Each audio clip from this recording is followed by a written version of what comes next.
કેમ છો વિદ્યાર્થી મિત્રો?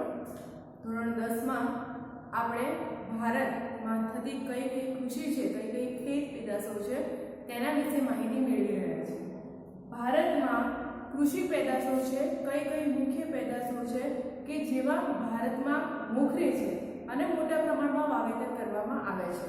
તો તેમાંથી મોટા ભાગના જે આપણા ધાન્યો છે, ઘઉં છે, જુવાર, બાજરી, કઠોળ લઈએ, તેલબિયા છે, એના પછી રોકડિયા પાકો આવે છે, ફળ, શાકભાજી અને ઔષધીય પાકો પણ આપણા ભારત દેશમાં લેવામાં આવે છે.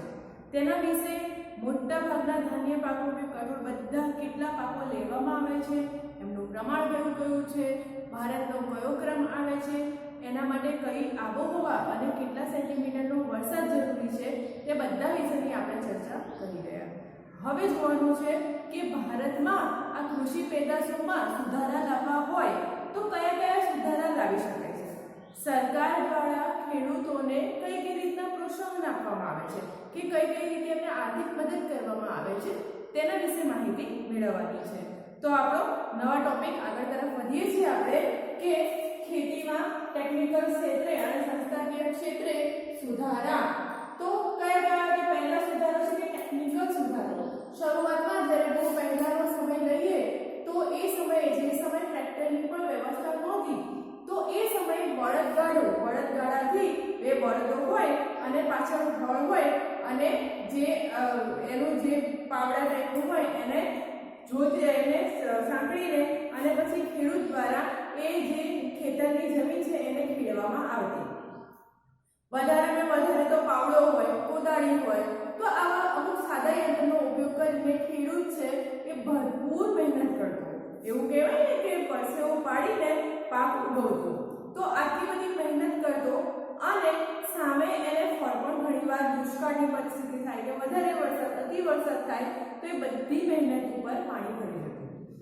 સમય જતાં જેમ સમય વિકસ્યો એમ ખેતીમાં પણ આધુનિકરણ થયું અને યાંત્રિકરણને અલગ યંત્રો આવવાથી ખેતીલક્ષી કૃષિલક્ષી છે એ સુધારા થવા મળ્યા.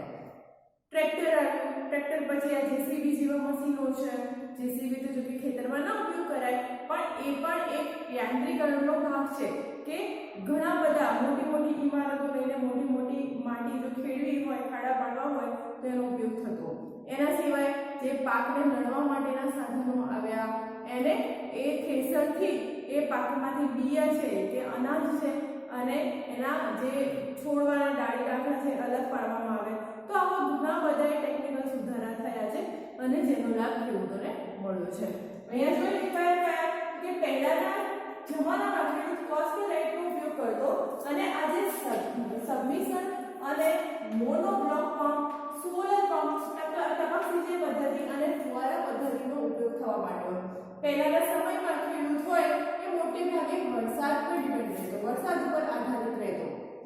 હવે શું થયું છે, જેમ નહેરોનો વિકાસ થયો છે અને એ મારફતે ખેડૂતને ખેતરમાં સરળતાથી કોઈ પણ સિઝનમાં પાણી મળી રહે છે અને એમાં પણ પાણીની બચત કરવા માટે ટપક સિંચાઈ પદ્ધતિ અને ફુવારા પદ્ધતિ એટલે ખેતરમાં પાઇપો નાખી હોય અને એમાં થોડા અંતરે કાણા પડ્યા હોય અને પાણીનો પ્રવાહ વહેવડાવે એટલે જે કાણા પડે હોય એમાંથી વરસાદની જેમ ધીમે પાણી નીકળે. એવી રીતે નીકળે એટલે શું થાય કે દરેક જગ્યાએ જે પાક હોય એને એક્ઝેક્ટલી જગ્યાએ પાણી મળી રહે. પાણીનો બચાવ પણ થાય, એ વેડફાય પણ નહીં અને સાથે છોડને પૂરતું પ્રમાણમાં પાણી મળી રહે. ફુવારા પદ્ધતિ એટલે તમે બગીચામાં મોટા બગીચામાં જશો તો તમે જોયું હશે કે બગીચામાં થોડા અંતરે નાના પાઇપ જેવા રાખ્યા હશે અને સમયે એને જ્યારે ચાલુ કરો એટલે ચારે બાજુમાં ફુવારાની જેમ છાલક મારી અને બધી બાજુમાં ઘાસ છે એને ભીનું કરે. આ પદ્ધતિ ખેતીમાં પણ ઉપયોગ થાય છે કે ફુવારા પદ્ધતિ પાણીનો ઓછો વપરાશ થાય અને સરળતાથી પાણી મળી રહે અને પાકનો વિકાસ સારી રીતે થાય. તો આ બધી પદ્ધતિનો ઉપયોગ થયો છે. સાથે રાસાયણિક ખાતરો છે, ડીએપી અને ડાયનો એમોનિયા ફોસ્ફેટ કહેવામાં આવે છે, NPK, N four nitrogen, P four phosphate અને કે ફોર પોટાશ. આ બધા જે ખાતરો છે, બધા પોષક તત્વો છે એ જમીનને જરૂરી છે અને એ જમીનને ફળદ્રુપ બનાવે છે. એટલે આ ખાતર જે યુરિયા છે એના સિવાય જૈવિક ખાતરો, પ્રવાહી જૈવિક ખાતરો કહેવાય છે કે અળસિયા ખેડૂતના મિત્ર હોય છે, તો એ પ્રમાણે જૈવિક ખાતરો હોય તો એ જમીનમાં એ અળસિયાનું જે એનું જે હોય પેદાશ કરવામાં આવે અને અળસિયાના વધારો કરવાથી એ અળસિયા વધશે અને જમીનને ઊંચી બનાવશે, ફળદ્રુપ બનાવશે. તો એવા જૈવિક ખાતરો પણ ઘાસ હોય વર્મી કોમ્પોસ્ટ ખાતર, તો એ ઘાસને અને એવી લીલી પેદાશો હશે છોડવાશે એને સડાવવામાં આવશે અને પછી એનો જે સડો થશે એમાંથી એવા સારા એવા પોષક તત્વો ઉત્પન્ન થશે અને જે ખાતર તરીકે કામમાં આવશે. એટલે એવું કહેવાય કે કુદરતી અને જે નેચરલી વસ્તુ કુદરતી રીતે હોય કે છોડવા છે, ડાળી ડાંખલા છે કે આવા અળસિયા છે કે બીજા જીવજંતુ છે, તો એના દ્વારા જે પણ બનાવવામાં આવે ખાતરો કે જે જમીનને પોષણ પૂરું પાડે તો એ જૈવિક ખાતરો કહેવાય. એના સિવાય કહીએ તો પ્રવાહી જૈવિક ખાતર એટલે કે જે અલગ અલગ પાણી હોય, તમે જુઓ તો તમે જે અનાજ જુઓ છો, ચોખા હોય કે શાકભાજી હોય, ફળફળાદી હોય, આ બધું કાપી અને ધુઓ છો તો એમાંથી પણ પોષક તત્વો છૂટા પડે છે અને એ પણ તમે છોડને આપી શકો છો અને છોડને જમીનને પોષણ મળી શકે છે. તો એવા પ્રવાહી જૈવિક ખાતરોનો ઉપયોગ થાય છે. ખેડૂતોને પાક સંરક્ષણ માટે જંતુનાશક દવાઓ અને જૈવિક નિયંત્રણનો ઉપયોગ. પહેલાના સમયની વાત કરીએ કમ્પેરિઝન હંમેશા થાય કે પહેલાના સમયમાં જ્યારે આવી રીતે કીટકોનો હુમલો થયો તો તમને ખબર હોય તો વચ્ચે ન્યૂઝમાં આવ્યું હતું કે પાકિસ્તાનથી મોટા કીડે હુમલો કર્યો છે અને ખેતરો મોટાભાગના ખેડૂતોનો જે પાક છે એ પાક અનેક ગણા કીડો હોય કે 1000થી પણ વધારે સંખ્યામાં આક્રમણ કરે કીડોનું ઝુંડ, એટલે આખા પાકને છે એનો સફાયો બોલાવી દે, એને નાશ કરી નાખે. તો આવા સમયમાં એ સમયે કોઈ જંતુનાશક દવાઓ હોય અને રાસાયણિક જે ખાતરો હોય એનો ઉપયોગ ખેડૂત કરતો થયો અને એ છે એ ટેકનિકલ સુધારો ગણવામાં આવે છે. સરકાર દ્વારા ખેડૂતોને રેડિયો, ટીવી, વર્તમાનપત્રો, ડીડી કિસાન ચેનલ, મોબાઈલ એપ પર કિસાન SMS ની સર્વિસ, ટોલ ફ્રી નંબર છે 10018018551, કિસાન કોલ સેન્ટરનો આ નંબર છે. આ એક ખેડૂતની એપ તથા એગ્રી માર્કેટ જેવી મોબાઈલ એપ દ્વારા સતત માહિતી. જેમ જેમ ટેકનોલોજીનો ઉપયોગ વધ્યો છે એમ આપણે જ્ઞાનમાં પણ વધારો થતો ગયો છે. અત્યારે તમારે કંઈ પણ કોઈ પણ જગ્યાએ જવું હોય, કોઈ અનનોન લોકેશન હોય કે કોઈ પણ જગ્યા હોય ત્યાં જવું હોય તો મેપનો ઉપયોગ કરી શકો છો, નેવિગેશનનો ઉપયોગ કરી શકો છો, GPS છે. તો આ બધી ટેકનોલોજી છે અને એનો ઉપયોગ ખેડૂતને પણ કરવા સરકાર દ્વારા સતત પ્રોત્સાહન પૂરું પાડવામાં આવે છે કે જેથી આપણો ભારતનો ખેડૂત છે એ પ્રશિક્ષિત થાય અને સારા એવો એ જ્ઞાનથી ખેતીના પાકમાં વધારો કરી શકે. તો એવી ઘણી મોબાઈલ એપો છે જેવી કે આઈ ખેડૂત અને એગ્રી માર્કેટ. એ એપથી સતત એને ગાઈડન્સ માર્ગદર્શન મળતું રહે છે કે આ પાક વાવ્યો હોય તો એમાં કયા બિયારણનો ઉપયોગ કરવો, કયા જંતુનાશકો વાપરવા, કઈ દવાનો છંટકાવ કરવો કે ના કરવો, પાણી કેટલા પ્રમાણમાં આપવું અને એની માવજત સારસંભાળ કેવી રીતે લેવી, તો એનું માર્ગદર્શન આપવામાં આવે છે. સાથે સાથે ડીડી કિસાન ચેનલ તમે સાંભળ્યું પણ હશે અને આવે પણ છે. તો ડીડી કિસાન ચેનલ દ્વારા સતત પાકો વિશેની માહિતી અને એ પાકને કેવી રીતે ઉગાડવું, ફળદ્રુપ કેવી રીતે બનાવી અને સારો પાક કેવી રીતે લઈ શકાય એના વિશેની માહિતી આપવામાં આવે છે. એટલે કૃષિને લગતી સમગ્ર માહિતી છે આ મોબાઈલ એપ છે. ટોલ ફ્રી નંબર, ક્યાંય ખેડૂતે મૂંઝવતા પ્રશ્નો હોય તો સરકાર દ્વારા ટોલ ફ્રી નંબર પણ આપવામાં આવે છે કે મફત સેવા આપે છે એનો કોઈ ચાર્જ હોતો નથી. તો આવી ઘણી બધી સર્વિસ છે જે સરકાર દ્વારા એમને ખેડૂતોને આપીને ખેડૂતોને પ્રોત્સાહન પૂરું પાડવામાં આવે છે, એમના જ્ઞાનમાં વધારો કરવામાં આવે છે અને સાથે સાથે જરૂર પડે તો એમને માર્ગદર્શન પણ આપવામાં આવે છે. બીજું જોઈએ તો ગ્રામ્ય વિસ્તારોમાં કૃષિ સંશોધનો અને નવી તકનીકોનો પ્રચાર પ્રસાર છે એ ગ્રામ સેવકો દ્વારા કરવામાં આવે છે. જે ગામડામાં પંચાયતો હોય અને સરકાર સીધે કોઈ જાહેરાત કરે કોઈ ખેડૂત સુધી પહોંચે કે ના પહોંચે તો જે કૃષિ ક્ષેત્રે સંશોધનો થયા છે કે નવી ટેકનિકલ જે સંશોધનો છે, તકનીકો શોધાઈ છે, તો એ ખેડૂતો સુધી પહોંચવા માટે ગ્રામ સેવકોને રોકવામાં આવે છે અને એ છે એ ખેડૂતોને એમને જ્ઞાન અને માર્ગદર્શન પૂરું પાડે છે કે આવી ટેકનિકલો છે, આવી યોજનાઓ છે સરકાર દ્વારા ઘડવામાં આવે છે અને અમુક માહિતી છે પૂરી પાડવામાં આવે છે.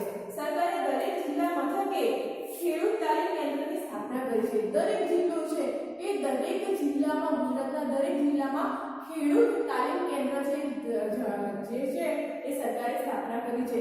જેમ આપણે તમે જો આઈટીઆઈ નું નામ સાંભળ્યું હશે તો દરેક ક્ષેત્રની તાલીમ આપવામાં આવે છે. કોમ્પ્યુટરને લગતી હોય કે ઇલેક્ટ્રિકને લગતી હોય કે બીજા બધા ઘણા બધા જે પ્લમ્બરનું કામ ને એવા ઘણા બધા કોર્સીસ ત્યાં ચાલે છે.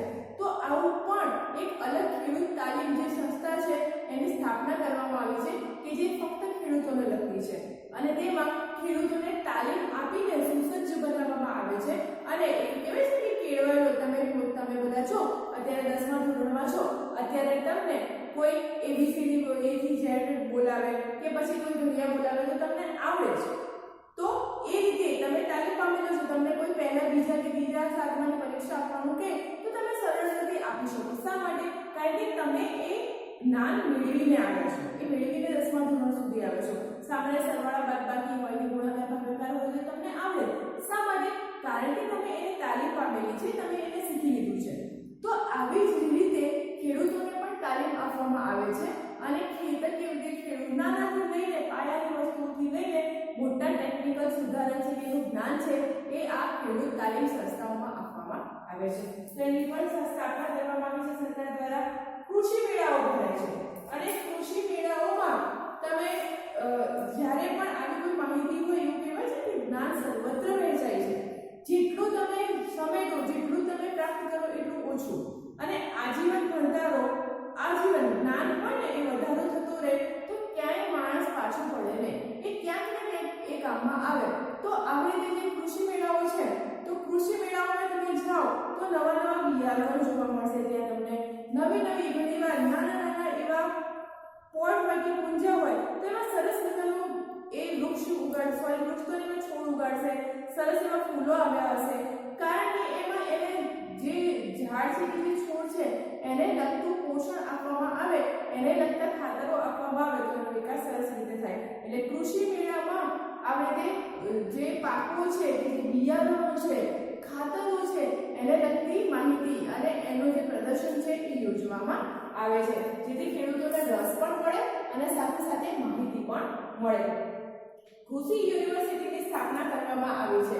ગુજરાતમાં જુઓ તો તમે દાંતીવાડા છે, આણંદ છે, જૂનાગઢ છે, નવસારી છે, આવા કૃષિ યુનિવર્સિટીની સ્થાપના કરવામાં આવી છે કે જેમાં ખાસ કરીને જેને ખેતી ક્ષેત્રે, કૃષિ ક્ષેત્રે નવા સંશોધનો કરવાનો રસ હોય, એની માહિતી એનો અભ્યાસ કરવાનો રસ હોય તો આ યુનિવર્સિટીઓમાં, કૃષિ યુનિવર્સિટીમાં એટલે ફક્ત ખેતીને લગતું, કૃષિને લગતું જ્ઞાન આપવામાં આવે. એમાં ટેકનિકલ સંશોધનો, નવા સંશોધનો થાય અને કૃષિવિદો એટલે કે કૃષિને લગતા જેમ કોઈ માસ્ટર વ્યક્તિ હોય કે શિક્ષક હોય, ડોક્ટર હોય, વકીલ હોય, એન્જિનિયર હોય તો એ વિષયમાં નિષ્ણાત હોય. એ નિષ્ણાતો ઉદ્ભવે, એ અભ્યાસ કરવાથી એ નિષ્ણાત બને. તો એવી રીતે કૃષિવિદો એમાંથી ઉત્પન્ન થાય. એટલે કે કૃષિને લગતો નાનાથી મોટામાં મોટો અભ્યાસ અને સંશોધનો પ્રાપ્ત કર્યા બાદ, એ જ્ઞાન પ્રાપ્ત કર્યા બાદ એ છે એ કૃષિ ક્ષેત્રે નિષ્ણાત બની જશે. તો આ કૃષિવિદો પણ એનાથી બને છે. તો આવી યુનિવર્સિટીની સ્થાપના ખાસ કરીને યાદ રાખવાનું છે. ગુજરાતમાં કઈ જગ્યાએ? દાંતીવાડા, જૂનાગઢ, આણંદ અને નવસારી એમાં કૃષિ યુનિવર્સિટીની સ્થાપના કરવામાં આવી છે. એટલે ત્યાં શું કરવામાં આવે છે તો ત્યાં કૃષિ ક્ષેત્રે કૃષિનું જ્ઞાન આપવામાં આવે છે. સાથે સાથે નવા સંશોધનો થાય છે. કયા ક્ષેત્રે? તો કૃષિ ક્ષેત્રે પાકને લગતા કેવી રીતે ઉગાડવો, ખેડાણ કેવી રીતે કરવું, જમીન છે ખેતી જમીનને ઉપજાઉ કેવી રીતે બનાવવી, ફળદ્રુપ કેવી રીતે બનાવવી અને નવા સંશોધનો અને કૃષિવિદો ત્યાં તૈયાર કરવામાં આવે છે. બે સંસ્થાઓ છે કે ખાસ કરીને એ કૃષિ ક્ષેત્રે સંશોધન કરે છે. તમને પૂછાય પરીક્ષામાં અને પૂછાશે તો યાદ રાખવું કે કૃષિ ક્ષેત્રે સંશોધન કરતી સંસ્થાઓ જે રાષ્ટ્રીય કક્ષાએ કામ કરે છે કઈ છે? તો એક છે આઈસર અને બીજી છે ડે. તો ઇન્ડિયન આઈસર એટલે કયું? તો I for Indian, C for council, A for agriculture અને આર ફોર રિસર્ચ. એટલે ડે છે D for department, A for agriculture અને research and education, E for education અને આર ફોર રિસર્ચ. તો આ બે સંસ્થાઓ ખાસ છે કે જે કૃષિ ક્ષેત્રે સંશોધન કરે છે અને રાષ્ટ્રીય ક્ષેત્રે કામ કરતી સંસ્થાઓ છે. હવે લઈએ સંસ્થાકીય સુધારા. સંસ્થાકીય કૃષિ ક્ષેત્રે જે પરંપરા ચાલી આવતી હતી એમાં કયા સુધારા થયા છે? તો ખાસ તો જમીનદારી પ્રથા નાબૂદ થઈ છે અને ખેડે તેની જમીન છે એ કાયદો અમલમાં આવ્યો છે.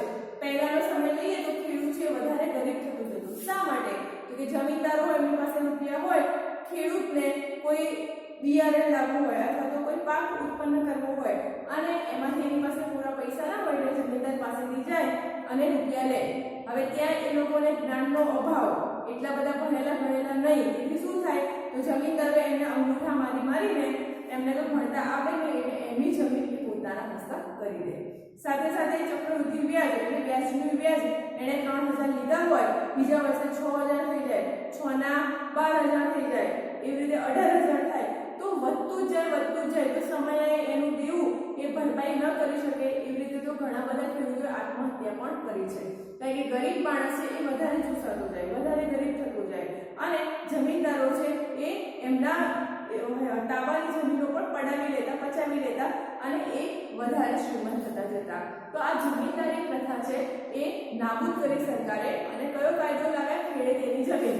એટલે કે જે વ્યક્તિ લાંબા સમયથી એ જમીનમાં ખેડતો હોય, ખેતી કરતો હોય તો એ માલિકીનો હક પણ, એ જમીનની માલિકીનો હક પણ એ તે વ્યક્તિનો ગણાશે કે જે એને ખેડાણ કરતો હશે કે ખેડૂત હશે. તો આ કાયદો પસાર કરીને ખેડૂતોનું શોષણ અટકાવ્યું છે સરકારે. બીજું કયું છે કે જમીન ટોચના કાયદા દ્વારા જમીન માલિકીની અસમાનતા દૂર કરી છે. જે મેં તમને કહ્યું ને કે આ રીતે શોષણ થતું જમીનદારો દ્વારા, તો આ જમીન ટોચની મર્યાદાના કાયદા દ્વારા જમીનનું એક અમુક દસ્તાવેજો અને અમુક કરારોથી જ એને જે જમીન માલિકી છે એ ગણાતી, એટલે એની અસમાનતા દૂર કરવામાં આવી છે. કિસાન ક્રેડિટ કાર્ડ દ્વારા રાષ્ટ્રીયકૃત અને સરકારી બેંકો છે એ ખેડૂતોને કૃષિ ધિરાણ આપે છે, સબસિડી પણ આપે છે. તો આવી રાષ્ટ્રીયકૃત બેંકો અને સરકારી બેંકો છે એ ખેડૂત પાસે જો પૂરતા રૂપિયા ના હોય બિયારણો લાવવા માટે કે ઓજારો લાવવા માટે, તો એમને ધિરાણ કરે છે, એમને રૂપિયા આપે છે અને બહુ નજીવા વ્યાજના દરે, કે જેથી એ દેવામાં ઓછા ઘસાતા જાય અને એ સારા એવો પાકનું વાવેતર કરી શકે. એના સિવાય બિયારણ, ખાતરો અને જંતુનાશકો એ દવાઓ આ બધી વસ્તુઓ લાવવા માટે સબસિડી પણ સરકાર દ્વારા આપવામાં આવે છે. ખેડૂત પાસે કેવું છે કે ભારતનો ખેડૂત ગરીબ છે. શા માટે ગરીબ છે? મહેનત તો ખૂબ કરે છે, પણ સાથે સાથે એને દુષ્કાળ છે, અતિવર્ષા છે, અતિવૃષ્ટિ છે જેવી પરિસ્થિતિનો સામનો પણ કરવો પડે છે. એની પાસે પૂરતી આર્થિક સગવડતા નથી હોતી, નાણાં નથી હોતા. માટે શું થાય છે કે એ પોતે જંતુનાશક દવાઓ નથી લાવી શકતો, સારા એવા બિયારણનો ઉપયોગ નથી કરી શકતો અને આ માટે એને મહેનત કરે છે અને પૂરેપૂરું ફળ પ્રાપ્ત થતું નથી. એ માટે એને સરકાર દ્વારા ઘણી બધી ધિરાણો, સબસિડી છે, ઘણી બધી ટેકનિકલ સુધારા છે, એના દ્વારા એને મદદ કરવામાં આવે છે અને સરકાર દ્વારા આ બિયારણ છે, ખાતરો છે, જંતુનાશક દવાઓ ખરીદવા માટે સબસિડી આપવામાં આવે છે. સબસિડી એટલે શું? તો કે એને એ લાવવા માટે બિયારણ અને ખાતરો બધું લાવે તો એમાંથી અમુક રકમ બાદ એ સરકાર ચૂકવી દેશે. એટલે જો એ આશરે, હું તમને કોઈ ભાવ કહું કે આશરે એને 50,000 માં પડ્યું હોય તો સરકાર અમુક સબસિડી છે એને આપી દેશે. એમ કે છે કે અડધી સબસિડી મળે તો કે 50% સરકાર ચૂકવશે, તો 50,000 નું બિલ બન્યું હોય તો એમાંથી 25,000 છે એ સરકાર તરફથી આપવામાં આવશે. એને આ પણ આર્થિક રાહત મળે છે. પ્રધાનમંત્રી પાક વીમા યોજનાની સગવડતા પણ એના દ્વારા વીમાકીય સુરક્ષા આપવામાં આવે છે. વીમાકીય સુરક્ષા એટલે કે આકસ્મિક કોઈ પણ એવી કુદરતી હોનારત થાય કે ગમે ત્યારે અકસ્માત જેવી પરિસ્થિતિ, આગ લાગી જાય તો એના દ્વારા વીમાકીય સુરક્ષા ખેડૂતને મળે છે. એને આર્થિક સહાય. કેવી પરિસ્થિતિ હોય તો દુષ્કાળ હોય, વધારે વરસાદ હોય અને એના લીધે પાક નિષ્ફળ જાય તો જે ખર્ચો ખેડૂતે કર્યો હશે એનું પૂરેપૂરું સરકાર દ્વારા એને વળતર આપવામાં આવશે. માર્કેટ યાર્ડમાં ઊર્જાનું જે માર્કેટ યાર્ડ છે એ સૌથી મોટું માર્કેટ યાર્ડ ગણવામાં આવે છે. તો આવા ઘણા માર્કેટ યાર્ડો છે. એ માર્કેટ યાર્ડોમાં વેચાણના કાયદાકીય જોગવાઈ અને ખુલ્લી હરાજીની પ્રક્રિયા મૂકવામાં આવે છે. તમે ન્યૂઝ સતત જો વાંચતા હોય, તમને ઇન્ટરેસ્ટ હોય અમુક હેડલાઇન્સો વાંચવાનો કે ન્યૂઝ ક્યારેક જોવાનો, તો એવું કહેવાય છે કે સરકાર દ્વારા અમુક ટેકાના ભાવો જાહેર કરવામાં આવ્યા. એટલે આપણી પાસે ઘણો બધો પાક થયો હોય, હવે બધા બધું કેવી રીતે લે? ખેડૂત પણ છૂટું છવાયું વેચાણ કેવી રીતે કરે? તો એ અને એ બગડી પણ જાય લાંબા સમય સુધી રહેતો. તો એ જે માલ, જથ્થાબંધ માલ હોય એ માર્કેટ યાર્ડમાં વેચવામાં આવે છે અને એને પૂરેપૂરી વળતરની મોટી એવી રકમ છે એ ખેડૂતને મળે છે. તો આ માર્કેટ યાર્ડમાં ટૂંકમાં મોટા પ્રમાણમાં વેચાણ થાય છે અને કોઈ લે કિલો લે 2 કિલો લે એ છૂટક વેચાણ કહેવાય, પણ મોટા ભાગના પ્રમાણમાં મણના હોય એને જેટલું પણ મળનું હોય કે વધારે પ્રમાણમાં ઉત્પાદન થયું હોય તો એ બધું પાક છે એ બધું છે અનાજ કે જે વસ્તુ છે એ માર્કેટ યાર્ડમાં મોટા ભાવે અને મોટા પ્રમાણમાં વેચી શકે છે. તો આના લીધે કાયદાકીય જોગવાઈ એનું રજીસ્ટ્રેશન કરાવવાનું, એને અમુક પ્રોસેસ કરાવવાની અને પછી જ એનું વેચાણ વેચાણ થઈ શકે છે. ખેડૂતોને ખેત પેદાશોની પોષણક્ષમ ભાવ મળી રહે એ માટે સરકારી મંડળીઓ પણ રચવામાં આવે છે. સરકારી મંડળીઓ દ્વારા જેમ તમે જોવો છો કે દૂધની મંડળીઓ હોય છે, દૂધ મંડળીઓ હોય છે. શા માટે? કે બધા જે ગામડામાં ખાસ કરીને હશે તો બધા દૂધ ભરાવા જાય અને એનો દૂધ આપે એમને એનો ભાવ મળી રહે. તો આવી ખેત પેદાશોના ભાવ ખેડૂતોને મળી રહે એ માટે સરકારી મંડળીઓની સ્થાપના પણ કરવામાં આવી છે. એમાં ખરીદ વેચાણ સહકારી ધોરણે ગોદામો, સ્થિત ગૃહો, પરિવહન અને સંદેશા વ્યવહારની વ્યવસ્થા પણ મોટા પ્રમાણમાં અનાજ ઉત્પન્ન થયું હોય. હવે ધારો કે ફ્રૂટ, ફળ, ફળાદી શાકભાજી છે એ ખેતરમાં ઉગાડ્યા હોય કોઈ ખેડૂતે તો ફળ છે સ્વાભાવિક રીતે વધારે સમય હોય એ બહાર ખુલ્લામાં ટકી શકે એ બગડી જાય. શાકભાજીનું પણ એવું છે, ઘણા લીલા પાંદડાવાળા શાકભાજી હોય તો એ વધારે સમય રહી શકતા નથી. તો એ માટે મોટા મોટા ગોદામો છે, શીત ગૃહો છે એટલે કોલ્ડ સ્ટોરેજ હોય કે એ મોટા હોલ હોય અને એસી વાળા હોય, વધારે પ્રમાણમાં ઠંડક હોય તો ત્યાં રાખવાની વ્યવસ્થા પણ આવા કોલ્ડ સ્ટોરેજ એટલે કે શીત ગૃહની વ્યવસ્થા પણ સરકાર દ્વારા કરવામાં આવી છે કે જે અમુક માઇનોર ચાર્જ એટલે કે ઓછા ભાવે ઓછા જે ચાર્જ હોય એના દ્વારા એ પોતાનો જે સામાન છે, પોતાનું શાકભાજી છે કે ફળ ફળાદી છે એ શીત ગૃહમાં રાખી શકે છે. તો આવા સરકારે ગોદામો, શીત ગૃહ અને પરિવહન એટલે કે જવા આવવાની વ્યવસ્થા માટેની સાધનો, જે ઉપાયો છે, સંદેશા વ્યવહારની પણ વ્યવસ્થા કરવામાં આવી છે. હવે ટેકાના ભાવે ખરીદી કરતી કાર્યરત સંસ્થાઓ કઈ છે આપણને પૂછાય તો ભારતીય રાષ્ટ્રીય કૃષિ સહકારી વિપણન સંઘ, ગુજરાત તેલીબિયા ઉત્પાદક સંઘ અને રાષ્ટ્રીય ડેરી વિકાસ નિગમ છે. એ નિગમની આ ટેકાના ભાવે ખરીદી કરતી સંસ્થાઓ છે કે જે ખેડૂતને આર્થિક રીતે મદદ કરે છે. વાત કરીએ હવે હરિયાળી ક્રાંતિની. હરિયાળી શબ્દો પરથી શું યાદ આવે તમને? લીલોતરી વાળી ક્રાંતિ કે સર્વત્ર નજર તમારી જાય ત્યાં તમને લીલોતરી છે, ગ્રીનરી છે જોવા મળે. તો હરિયાળી ક્રાંતિ એટલે શું? તો પહેલાના સમયની વાત કરીએ તો ખેડૂતની સ્થિતિ કેવી હતી? ગરીબ હતો, આર્થિક રીતે પાયમાલ હતો, જમીનદારોનું વર્ચસ્વ હતું અને આના કારણે તે વધારે ને વધારે કંગાળ અને બરબાદ થતો હતો. જમીનો બિનઉપજાઉ પડી રહી હતી અને જ્યાં ખેડૂતો મહેનત કરતા ત્યાં એમને પૂરતા પ્રમાણમાં એનો નફો છે, નફો તો ઠીક પણ એમને મૂડી છે, જેટલા રૂપિયા રોક્યા હોય, જેટલા નાણાં રોક્યા હોય એનું પણ વળતર મળતું નહીં. પરિણામે શું થતું કે આપણો દેશ છે એ અલગ જે બીજા વિશ્વના દેશો છે, કૃષિ પ્રધાન દેશો કે જ્યાં સારા એવા પ્રમાણમાં અનાજનું ઉત્પાદન થતું એ દેશો પર આપણે ડિપેન્ડ રહેવું પડતું, એના ઉપર આધાર રાખવો પડતો. ત્યાંથી અનાજ છે કે ખાદ્ય સામગ્રીનો સ્ટોક છે એ આપણે ભારત દેશમાં મંગાવવો પડતો, એટલે કે આપણે બીજા દેશો પાસેથી અનાજ ખરીદવું પડતું, એટલે કે તેની આયાત કરવી પડતી. ખરીદી એટલે આયાત. હું ફરીથી તમને યાદ રાખવા માટે રિપીટ કરું છું કે બહારના દેશો પાસેથી આપણે અન્નની કે અલગ અન્ન સામગ્રીની આપણે ખરીદી કરવી પડતી, આયાત કરવી પડતી હતી. આના લીધે શું થયું? તો દેશમાં છે એ આયાત વધી રહી હતી. આપણો દેશ છે એ પરાવલંબી બની ગયો હતો. પરાવલંબી એટલે બીજા દેશ પર આધાર રાખવો. તો ખોરાક માટે, હવે ખોરાક તો આપણી મુખ્ય જરૂરત છે.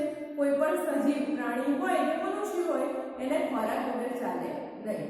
તો આ માટે આપણો દેશ પરાવલંબી બની ગયો હતો. આર્થિક રીતે પણ એ શું થતો કે પીસાતો જતો, નીચે મતલબ એનો સ્તર વધતું જતો.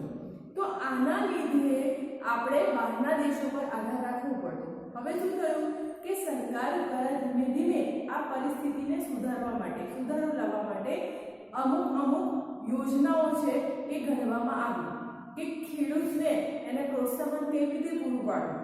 આપણા દેશમાં આપણે બહારના લોકોની ગરજ કરવી પડે નહીં, બહારના દેશોમાંથી અનાજ મંગાવવું ન પડે, એના માટે શું કરવું એ મહત્વનો ઉદ્દેશ હતો, એક મહત્વનો પ્રશ્ન થઈ પડ્યો, કારણ કે અનાજની તો જરૂર રહેવાની જ છે. એટલે સરકાર દ્વારા હરિયાળી ક્રાંતિ છે એને પ્રોત્સાહન આપવામાં આવ્યું. હવે શું કર્યું હરિયાળી ક્રાંતિમાં? તો અહીંયા આવો જોઈએ કે હરિયાળી ક્રાંતિ એટલે શું? તો પહેલું તો એ કર્યું કે બિયારણની સુધારેલી જાતો છે એ ખેડૂતને સરળતાથી પહોંચતી કરવામાં આવી. આ બધા સરકાર દ્વારા પ્રોત્સાહન પૂરા પાડવામાં આવે કે સારા બિયારણ, જો સડેલો બિયો હોય અને એને તમે વાવો, ભલે ગમે એટલું પાણી સીંચો, ગમે એટલા પોષક તત્વો જમીનમાં નાખો કે સારું એવી માવજત લો, છતાં પણ એનો છોડ છે સારી રીતે ઉગી શકે નહીં. સડેલું બીજ હોય તો એનું વૃક્ષ ક્યાંથી સારું થવાનું, એનો છોડ ક્યાંથી સારું થવાનો? તો પહેલું કામ એ કર્યું કે બિયારણની સુધારેલી જાતો છે એ ખેડૂતોને સરળતાથી મળી રહે, ખેડૂતો સુધી પહોંચતી કરવામાં આવી. બીજું શું? તો કે રાસાયણિક ખાતરોનો વધારે પડતો ઉપયોગ કરવામાં આવ્યો. રાસાયણિક ખાતરો વાપરો કે જેથી શું જમીનને અમુક ફોસ્ફેટ, પોટાશ છે, કેલ્શિયમ છે, અમુક તત્વો છે એ સારા પ્રમાણમાં મળી રહે. તો આવા તત્વોની જરૂરિયાત ક્યાંથી પૂરી થાય? તો એ રાસાયણિક ખાતરોના છંટકાવથી અથવા તો રાસાયણિક ખાતરો જમીનમાં નાખવાથી. તો સુધારેલી બિયારણની જાતોનો ઉપયોગ વધારવામાં આવ્યો, રાસાયણિક ખાતરોનો ઉપયોગ વધારવામાં આવ્યો કે માર્ગદર્શન આપવામાં આવે ખેડૂતોને. ખેડૂતોનો પ્રચંડ પુરુષાર્થ પણ અગત્યનું પરિબળ છે. શા માટે? કારણ કે જો ખેડૂત મહેનત ના કરે, આપણને મનમાં સવાલ તમારા લક્ષી, તમારા લેવલે હું કોઈ પ્રશ્ન મૂકું કે મારે ધોરણ 10 માં પાસ થવું છે, ના કેમ? જો અંદરથી આવી તમને ધગસ છે, અંદરથી જવું જૂનું ચડે કે ના ગમે તે થાય, ભલે કોરોના આવે કે ભલે દુષ્કાળ પડે, મારા ઘરમાં લાઈટ નથી કે હું દૂર રહું છું કે ગમે તે પરિબળો હોય, પણ મારે 10માં સારા ટકા સારા માર્ક્સ સાથે પાસ થવું છે. જો આવો મનમાં એક તમે પ્રણ લઈ લો, એક ધગસ હોય તો ચોક્કસ તમે એ સફળતા પ્રાપ્ત કરો.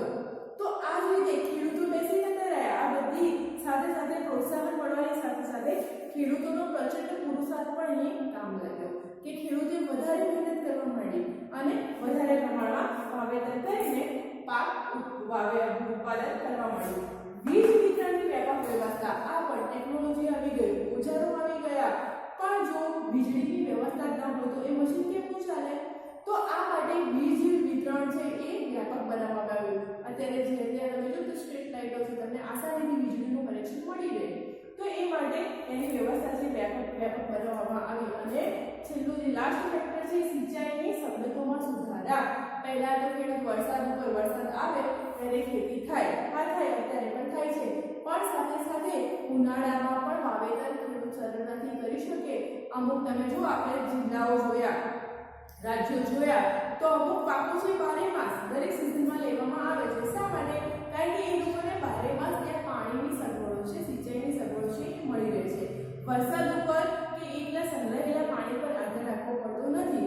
આરામથી પાણીનો પુરવઠો મળી રહે એટલે પાકને તો શું જોઈએ? પૂરતા પ્રમાણમાં પાણી જોઈએ. તો એ પાણીની સગવડ પણ મળી રહી છે. તો આ બધા પરિબળોના લીધે હરિયાળી ક્રાંતિ સર્જાઈ. એટલે તમને પૂછવામાં આવે કે હરિયાળી ક્રાંતિ એટલે શું? તો હરિયાળી ક્રાંતિ એટલે બિયારણોની સુધારેલી જાતો, સાથે સાથે રાસાયણિક ખાતરોનો વધતો ઉપયોગ, ખેડૂતોનો પ્રચંડ પરિશ્રમ, વીજ વિતરણની વ્યાપક વ્યવસ્થા અને સિંચાઈની સવલતોમાં સુધારા, એના બધાનો સરવાળો એટલે હરિયાળી ક્રાંતિ. તો આને હરિયાળી ક્રાંતિ કહેવામાં છે. એનો મુખ્ય ઉદ્દેશ શું હતો?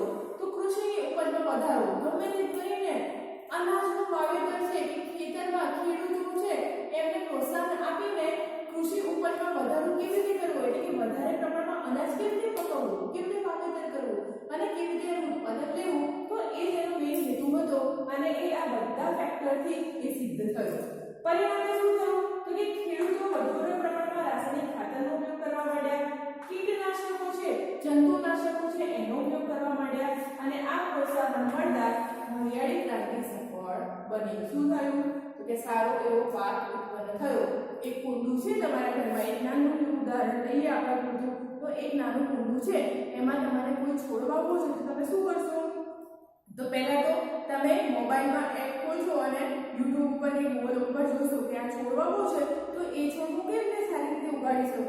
તો એમાં સારા ઘણા બધા આવશે, ઘણા વિડીયો આવશે અને ઘણી બધી માહિતી આવશે કે આમ રીતે ઉગાડવું, આ રીતે નીંદણ કરવું, આ રીતે એને જમીનને પોચી બનાવવી, આટલા સમયે પાણીની જરૂરિયાત પડશે, પાણી આપો, સાથે સાથે અમુક ખાતર છે એ ખાતર આપો અને પરિણામ શું આવશે કે એ છોડ સરસ રીતે ઉગી નીકળશે અને ધારો કે ગુલાબનો છોડ હોય તો સરસ રીતે એવા સરસ ખીલેલા ફૂલ છે એ આવી જશે. તો આ જ વસ્તુ થઈ કે ખેડૂતોને પ્રોત્સાહન આપવામાં આવ્યું, સુધારેલા બિયારણો આપ્યા, સિંચાઈની સગવડો આપી, વીજ પુરવઠાની સગવડો આપી, રાસાયણિક ખાતરનો ઉપયોગ કરવા માંડ્યા એટલે જંતુઓ જે પાકને નુકસાન કરતા હતા એ અટકી ગયા અને એના લીધે શું થયું તો કે હરિયાળી ક્રાંતિને સફળતા મળી. આપણો દેશ જે બહારના દેશો પ્રત્યે પરાવલંબન હતું, આપણે અનાજ માટે બહારના દેશો પાસે આધાર રાખતા હતા, એ જાતે જ આપણા દેશમાં જ આપણે સારું એવું ઉગાડી શક્યા અને આપણી પાસે પર્યાપ્ત જથ્થો, પર્યાપ્ત પુરવઠો કે આપણા ખોરાકની જરૂરિયાતો સંતોષી શકીએ એટલો વધારે માત્રામાં આપણા ભારત દેશમાં જ ઉગવા માંડ્યો. તો આ છે હરિયાળી ક્રાંતિનો હેતુ. શું છે કે હરિયાળી ક્રાંતિથી ઘઉં અને ડાંગરના પાકમાં વિક્રમજનક ઉત્પાદન થયું છે. વિક્રમજનક એટલે શું તો કે એવી પરિસ્થિતિ થઈ ને કે હવે આપણે બહારના દેશોને આપીશું. તો વિક્રમજનક ઉત્પાદન થયું અને એ કારણ કે હરિયાળી ક્રાંતિના લીધે. ઘઉં અને ડાંગર આપણા બે મુખ્ય ધાન્ય પાકો છે કે જેના વગર આપણને ચાલે છે. તો એનું સૌથી વધારે કહેવાય છે કે પંજાબને તો ઘઉંનો કોઠાર કહેવામાં આવે છે. શા માટે? સિંચાઈની સગવડો સારી એવી છે ત્યાં અને ખેડૂતો પણ એ જ્ઞાન પ્રાપ્ત કર્યા, નોલેજેબલ થયા અને એમને પ્રોત્સાહન મળ્યું કે જેથી સૌથી વધારે ઉત્પાદન થવા લાગ્યું. પહેલા અન્નની અછત હતી, હવે પર્યાપ્ત ભંડારો આપણા ભારત દેશમાં છે કે આપણે અનાજ માટે કે બીજે જવાનો આધાર રાખવો પડતો નથી. એક સમયે ભારતમાં સમયાંતરે દુષ્કાળનો પ્રકોપ રહ્યો. હરિયાળી ક્રાંતિના લીધે શું થયું કે અસર હવે નહીવત છે જ નહીં. દુષ્કાળ આવે કે એક સમયે એક સિઝનમાં ચોમાસામાં વરસાદ ન પડે તો પણ ખેડૂત છે એ આસાનીથી એનું જે વાવેતર છે કરી શકશે અને અનાજ ઉગાડી શકશે, શાકભાજી પણ વાવી શકશે. તો દુષ્કાળ છે જ્યારે વરસાદ આવે તો જ ખેતી થાય એવું કોઈ હવે એવો સમય નથી રહ્યો. પાણીની સગવડો છે એ અત્યારે તમે જુઓ છો મોટા મોટા ડેમો અને જે સારા એવા કેનાલો બની છે, પાણીનો સતત પુરવઠો છે, નદીઓમાં તમે જોજો છોડવામાં આવશે ડેમ દ્વારા પાણી શું કરે છે મોટા પ્રમાણમાં પાણીનો સંગ્રહ કરવામાં આવે છે અને એ સંગ્રહ કરીને સમયાંતરે પાણીને છોડવામાં આવે છે કે જેથી પાણીનો સપ્લાય મળી રહે. અનાજના બફર સ્ટોકને લીધે જે અછત દુષ્કાળની પરિસ્થિતિ હતી એનો સરળતાથી સામનો કરી શકાય છે. આપણી પાસે અનાજનો એટલો સ્ટોક છે કે આપણે એક સમયે વરસાદ ન પડે, દુષ્કાળની પરિસ્થિતિ આવે કે અનાજની અછત સર્જાય તો પણ આપણે એનો ઉપયોગ કરી શકીએ છીએ. આપણા ઘરમાં કરિયાણું પૂરતા પ્રમાણમાં હોય તો 1-2 મહિના ના લાગે કે આપણી પાસે એટલા રૂપિયા ન હોય તો પણ આપણે ચલાવી શકીએ છીએ. તો એ બફર સ્ટોક કહેવાય કે આપણી પાસે પૂરતા પ્રમાણમાં એ સ્ટોક છે, એ પુરવઠો છે. અન્ન ક્ષેત્રે દેશનું સ્વાવલંબન એ હરિયાળી ક્રાંતિની ઐતિહાસિક સિદ્ધિ ગણવામાં આવે છે. મુખ્ય વસ્તુ એ જ હતો કે આપણે બીજા ઉપર આધાર રાખવો પડે છે. એ પરાવલંબીમાંથી આપણે સ્વાવલંબી કેવી રીતે બનીએ? હંમેશા બીજા ઉપર આધાર રાખીએ તો એવું થાય કે પાકી અંદર સદાગીરા ઘણીવાર ના મળે, વધારે પ્રમાણમાં રૂપિયા ચૂકવવા પડે, સારું મળે ના મળે. તો આપણા દેશમાં આપણે પૂરતા સારા એવા પ્રમાણમાં કેમ અનાજનું ઉત્પાદન કરીએ? તો આ જ કારણ હતું કે હરિયાળી ક્રાંતિને પ્રોત્સાહન આપવામાં આવ્યું અને પરિશ્રમે ખેડૂતોનો પુરુષાર્થ, બિયારણ મળ્યું, સિંચાઈ મળી, વીજ પુરવઠો મળ્યો અને હરિયાળી ક્રાંતિ સફળ બની. તો તમને હરિયાળી ક્રાંતિની ટૂંકનોંધ પૂછાઈ શકે છે પરીક્ષામાં, એની તૈયારી કરજો. નેક્સ્ટ ચર્ચા આપણે આના પછીના વિડીયોમાં કરીશું.